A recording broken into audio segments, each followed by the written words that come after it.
lo kepikiran mau bunuh diri.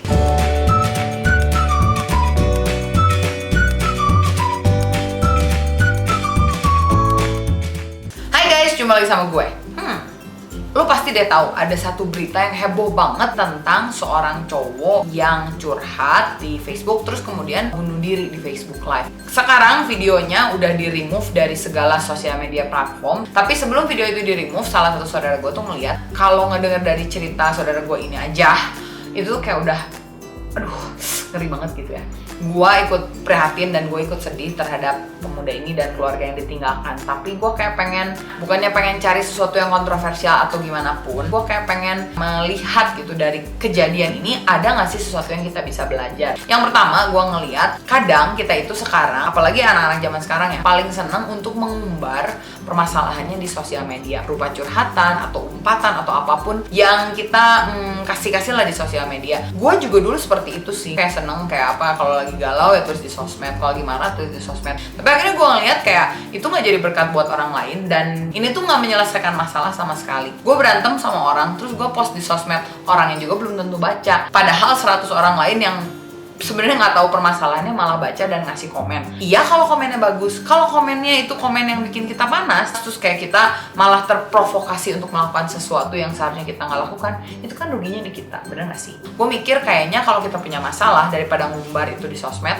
datengin deh orangnya, kita klarifikasi, kita kayak ngajakin ngobrol seperti layaknya orang dewasa. Segala sesuatu bisa diomongin deh, kalau gue sih percayanya gitu. Gue sangat menyayangkan kematian pemuda ini dan gue tuh kayak bingung gitu, kayak mikir dia sebenarnya punya nggak sih temen yang dimana dia tuh bisa ngobrol, bisa cari masukan, bisa cari pendapat. Kalau misalnya lu lagi nonton ini dan lu kayak punya banyak masalah dan lu nggak ada temen buat curhat gitu ya, oke lah, untuk sementara gue rela, gue bersedia, lu tinggal leave comment atau kasih gue email atau apapun, oke lu bisa curhat sama gue, nanti gue nggak janji bantu sih, tapi seenggaknya gue bakal dengerin dan mungkin gue bisa menemukan, bantu lu untuk menemukan komunitas di mana lu tuh bisa bertumbuh dan bisa kayak apa, membantu lu untuk menjadi pribadi yang lebih baik dan menghindarkan lu dari perbuatan-perbuatan yang agaknya dibilang sangat disayangkan.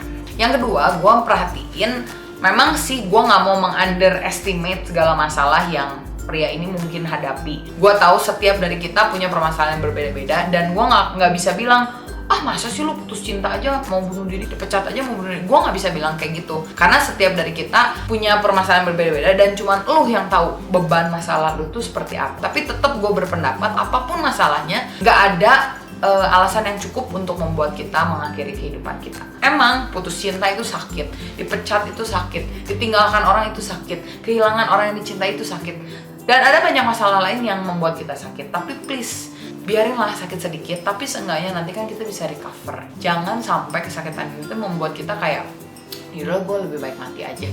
Gue percaya kalau Tuhan masih berikan kita kesempatan untuk hidup, berarti Tuhan masih belum done with us. Kita masih kayak diberi kesempatan untuk melakukan sesuatu yang lebih baik. Kalau misalnya iya ada hubungan yang retak atau misalnya berantem sama temen atau apapun lah, memang itu berat, yes itu berat. Tapi gue yakin kalau misalnya lu mengakhiri hidup lu saat itu juga, ya udah nggak ada kesempatan lagi untuk memperbaiki apapun yang perlu diperbaiki. Tapi kalau misalnya lu terus hidup dan lu berusaha berjuang untuk hidup, gue yakin kok masa depan tuh pasti jadi lebih baik. Nih ya, kalau misalnya lu sekarang lagi terpuruk, just think about this, it cannot get any worse. Gak bisa lebih terpuruk lagi kan? Lu ngerasa lu udah paling bawah ya udah, itu the worst that you can get dan lu udah dari situ. Satu-satunya option yang lu punya adalah lu get back up, brush the ground ya kayak lagunya Katy Perry, dan lu move on. Masih banyak hal yang bisa kita lakukan di dunia ini ketika kita hidup. Jadi jangan buru-buru untuk pusing, untuk stres. Sesuai dengan moto kita, semuanya kita bawa santai aja karena harapan dan kemungkinan itu pastinya masih ada untuk hari besok. Oke deh, segitu aja dari gua dan kita akan ketemu lagi minggu depan. Please don't do anything too stupid selama 1 minggu ini. Bye bye.